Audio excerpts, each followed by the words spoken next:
Hey everyone, welcome to Gupta tuition classes. आज की class में क्लास 6 एनसीईआरटी इंग्लिश यूनिट 1 का चैप्टर 2 करने वाले हैं हम लोग रीड और समझने वाले इस चैप्टर को। तो पहला वाला जो चैप्टर है बॉटल ऑफ ड्यू वो हमने कवर कर लिया है। अगर आपने अभी तक वीडियो नहीं देखा है प्लीज़ डिस्क्रिप्शन में लिंक है, आप उसके थ्रू उस वीडियो को देख सकते हैं। फॉक्स का नाम क्या है एंड रैवन किसको कहते हैं? रैवन का मतलब होता है ये कौवा जो कि थोड़ा सा साइज में बड़ा होता है नॉर्मल कौवे से, इसलिए क्रो की जगह पे इसको रैवन बोलते हैं। ठीक है। जो फॉक्स है एंड फॉक्स का नाम है इस स्टोरी में रेनॉर्ड। रेनॉर्ड एक फॉक्स है, वो बहुत कनिंग है। और इसकी स्टोरी पढ़ने से पहले हम इस एक्टिविटीज़ को करते हैं।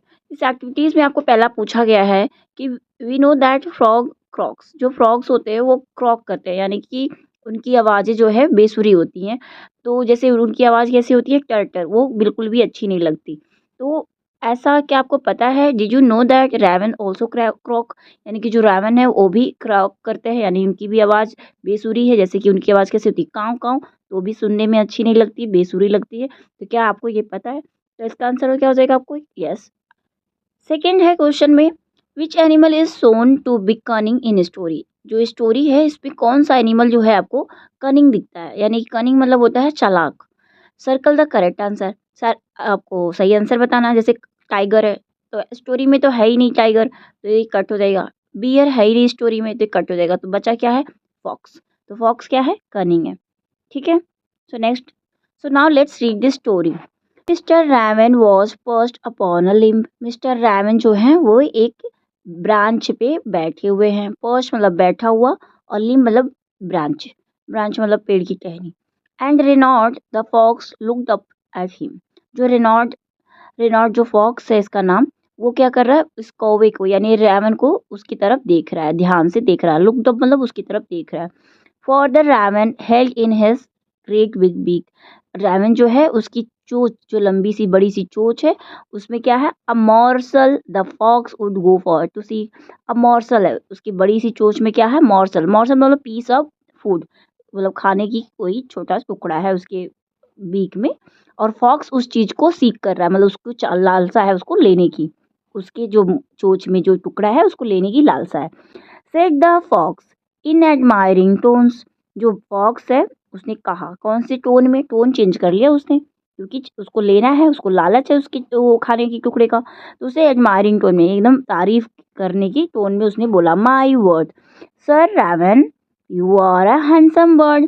कहता है सर यूज करके, सर लगाने से उसको ऐसा लग रहा है कि उसकी तारीफ कर रहा है, उसको मतलब रिस्पेक्ट दे रहा है। तो कह रहा है you are a handsome bird, तुम तो बहुत ही हैंडसम हो, बहुत गुड लुकिंग हो, बहुत सुंदर हो। सच फीदर्स मतलब तुम्हारे जो पंख है कितने सुंदर हैं। If you would only sing, अगर तुम केवल गाना गा देते, the birds of these woods would call you king. अब इसको इतना चढ़ा रहा है कि केवल तुम अगर गाना गा देते तो तुम इस जंगल में जितने भी बर्ड्स हैं वो तुमको किंग कहने लगते हैं, राजा कहने लगते हैं इस जंगल का। The raven who did not see the joke. जो रैवन है वो उस जोक को समझ नहीं पाया, और वो तारीफ सुन के अपनी मतलब खुशी के मारे वो उस जोक को नहीं समझ पाया कि वो मेरी तारीफ कर रहा है या मेरा मजा ले रहा है या मुझे मूर्ख बना रहा है। Forget that his voice was just a croak. वो भूल गया इस चीज को कि उसकी जो आवाज है वो सच में कैसी है? क्रॉक है, एक बस बेसुरी है। ही ओपनड हिज बीक, उसने अपनी बीक क्या किया? ओपन कर दिया। इन हिज फूलिश प्राइड, यानी कि तारीफ सुन के वो बेवकूफ बन गया और अपने आप में अभिमान करने लगा। और उसने क्या किया? अपनी चोंच को खोल दिया गाना गाने के लिए। And down fell the morsel the fox had eyed. कह रहा है डाउन फेल मतलब नीचे गिर गया। The morsel piece of food, जो फूड उसके चोंच में था वो नीचे गिर गया मुंह खोलते ही। और जिस पे उसकी आंखें थी, किसकी? फॉक्स की जिस पे आंखें थी मॉर्सल पे, वो फूड नीचे गिर गया मुंह खोलते ही। हा हा लाफ द फॉक्स। फॉक्स उस पे हंसता है और कहता है उससे, अब तुम्हें पता है ignore sweet words that make you glow, मतलब कि तुम जो इग्नोर करो, मतलब अवॉइड करना चाहिए, जो मीठी मीठी बातें हैं उनको अवॉइड करना चाहिए जो तुम्हें तुरंत खुश कर देती हैं। Pride my friend is rather unwise. Pride जो अभिमान है मेरे फ्रेंड्स, इज रैदर अनवाइज, जो बिल्कुल भी अनवाइज है, मतलब बुद्धिमानी की बात नहीं है। I am sure this teaching is quite a surprise. मुझे पक्का विश्वास है कि आपको इससे कुछ सीख मिली होगी जो बिल्कुल ही सरप्राइज होगी। समझ आया आपको ये स्टोरी?